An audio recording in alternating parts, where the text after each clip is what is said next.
World campus connect May 2 Kannur hotel sky pearl, May 3 Kozhikode Hysan heritage. ഞാനൊരു Christian ഭജന പാടുന്നു എന്ന് പറഞ്ഞുകൊണ്ട് ഭജനയുടെ ഭാഗമായി ക്രിസ്ത്യൻ ഭജന പാടുന്ന നില സ്വീകരിച്ചു. ജനങ്ങളൊന്നാകെ അതിനെ കൈയടിച്ച് സ്വീകരിക്കുന്ന നിലയാണ് നമ്മൾ കാണുന്നത്. അത് ആസ്വദിക്കുന്ന നിലയും നമ്മൾ കണ്ടു. എന്നാൽ ഇതിനെതിരെ വർഗീയ ചിന്ത പ്രചരിപ്പിക്കുന്നതിന് ഇടപെടുന്ന സംഘപരിവാർ വിഭാഗം ഇത് തെറ്റായിപ്പോയി എന്നും ഇത് പരിപാടി നടത്തിയ ഭജൻസിനെ ഭീഷണിപ്പെടുത്തുന്ന തരത്തിലുള്ള പ്രസ്താവനകൾ പുറപ്പെടുവിക്കുകയും ചെയ്യുന്ന നില ഉണ്ടായി. ഗുരുവായൂർ ക്ഷേത്ര ജീവനക്കാർ ക്രിസ്ത്യാനികളാണെന്ന പ്രചരണവും അത്തരത്തിലുള്ള കള്ളപ്രചരണങ്ങളും ഇതോടൊപ്പം പ്രചരിപ്പിക്കുന്ന നില ഉണ്ടായി. ഇതിൻ്റെ തുടർച്ചയിലാണ് നന്ദഗോവിന്ദം ഭജൻസ് അവതരിപ്പിച്ച ക്രിസ്തീയ ഭജനയ്ക്കെതിരെ ഹിന്ദുമത വർഗീയവാദികൾ രംഗത്ത് വന്ന കാര്യം നമ്മൾ മനസ്സിലാക്കേണ്ടത്. കോട്ടയം ജില്ലയിലെ വെൺപിൻകുളങ്ങര ശ്രീ മഹാവിഷ്ണു ക്ഷേത്രത്തിൽ നന്ദഗോവിന്ദം ഭജൻസ് ക്രിസ്തീയ ഗാനം പാടി എന്ന് പറഞ്ഞുകൊണ്ട് ഈ സംഘപരിവാർ വിഭാഗങ്ങൾ ഇപ്പോൾ രംഗത്ത് എത്തിയിരിക്കുക. ഈ ക്ഷേത്രത്തിലെ ആഘോഷങ്ങൾ നടക്കുമ്പോൾ അടുത്ത പള്ളികളിലും വിളക്ക് തെളിയിക്കുകയും ക്ഷേത്രാചാരത്തിൻ്റെ ഭാഗമായി നടക്കുന്ന ചടങ്ങുകളെ പിന്തുണക്കുകയും വിളക്ക് കൊളുത്തി വരവേൽക്കുകയും ചെയ്യുന്ന രീതിയാണ് അവിടെ മതസൗഹാർദ്ദത്തെ അടിസ്ഥാനപ്പെടുത്തി നിലനിൽക്കുന്നത്. മതവിശ്വാസികൾ തമ്മിൽ പരസ്പരം അംഗീകാരത്തിൻ്റെ ഭാഗമായി നിലനിൽക്കുന്ന സമ്പ്രദായമാണ് അവിടെ ഉള്ളത്. ക്ഷേത്രത്തിൻ്റെ പരിപാടിയുടെ ഭാഗമായി ഭജൻസ് നടത്തിയിട്ടുള്ളത് ക്ഷേത്രത്തിന് പുറത്തുള്ള മൈതാനിയിൽ വെച്ചാണ്. പള്ളിയുടെ സ്ഥലം ഉൾപ്പെടെ ഉപയോഗപ്പെടുത്തിക്കൊണ്ടാണ് അവിടെ ഉത്സവ പരിപാടികളെല്ലാം നടത്തിവരുന്നത്. പരിപാടിയുടെ വീഡിയോ പരിശോധിക്കുമ്പോൾ എല്ലാവർക്കും മനസ്സിലാക്കാൻ സാധിക്കുന്ന ഒരു കാര്യം, ഇത്തരമൊരു സാമൂഹ്യ അന്തരീക്ഷം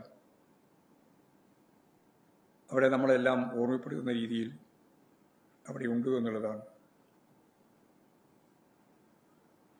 ഈ ഒരു പശ്ചാത്തലത്തിൽ വേണം അവിടെ പാട്ടുപാടിക്കൊണ്ടിരിക്കുന്ന ചെറുപ്പക്കാരൻ ഞാനൊരു ക്രിസ്ത്യൻ ഭജന പാടുന്നു എന്ന് പറഞ്ഞുകൊണ്ട് ഭജനയുടെ ഭാഗമായി ക്രിസ്ത്യൻ ഭജന പാടുന്ന നില സ്വീകരിച്ചു. ജനങ്ങളൊന്നാകെ അതിനെ കൈയടിച്ച് സ്വീകരിക്കുന്ന നിലയാണ് നമ്മൾ കാണുന്നത്. അത് ആസ്വദിക്കുന്ന നിലയും നമ്മൾ കണ്ടു. ആരിലും അസ്വാഭാവികമായ ഒരു തോന്നലും അതുണ്ടാക്കുന്നും ഇല്ല. എന്നാൽ ഇതിനെതിരെ വർഗീയ ചിന്ത പ്രചരിപ്പിക്കുന്നതിന് ഇടപെടുന്ന സംഘപരിവാർ വിഭാഗം ഇത് തെറ്റായിപ്പോയി എന്നും ഇത് പരിപാടി നടത്തിയ ഭജൻസിനെ ഭീഷണിപ്പെടുത്തുന്ന തരത്തിലുള്ള പ്രസ്താവനകൾ പുറപ്പെടുവിക്കുകയും ചെയ്യുന്ന നില ഉണ്ടായി.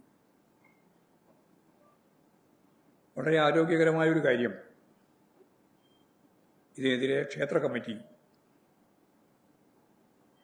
ഈ കള്ള പ്രചാരവേലയെ ശക്തിയായിട്ട് അപലപിക്കുകയും എതിർക്കുകയും ചെയ്തു എന്നുള്ളതാണ്. അപ്പോൾ ഇത്തരം വിമർശനം തെറ്റാണ് എന്ന് ക്ഷേത്ര കമ്മിറ്റി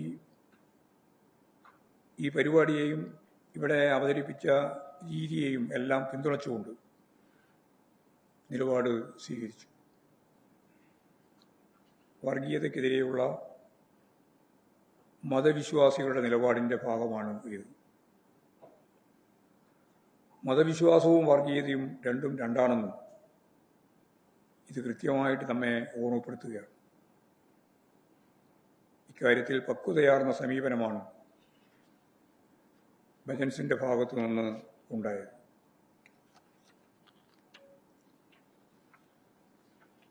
ഭജൻസിന്റെ ഏറ്റവും പ്രധാനപ്പെട്ട ഒരു നിലപാട് അവർ ചൂണ്ടിക്കാണിക്കുകയുണ്ടായി. അവർ പറഞ്ഞത് ഈ സംഘത്തിന്റെ ലക്ഷ്യം ഭക്തിയുടെ അടിസ്ഥാനത്തിൽ ജനങ്ങളെ ആകെ യോജിപ്പിച്ച് മുന്നോട്ടേക്ക് നയിക്കുക എന്നുള്ളതാണ്. ആ യോജിപ്പിന്റെ നിലപാടാണ് അവർ ഉയർത്തിപ്പിടിക്കുന്നത്.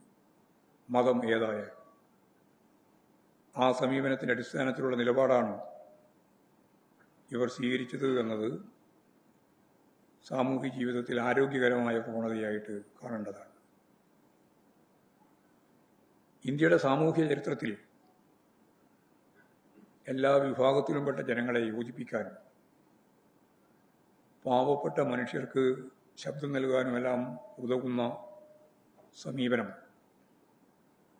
ഭക്തിപ്രസ്ഥാനത്തിൻ്റെ ഭാഗമായി ഉയർന്നു വന്നു എന്നത് നമുക്ക് ചരിത്രത്തിൽ കാണാം. ഇന്ത്യയിലെ നവോത്ഥാനപരമായ ചിന്തകളുടെയും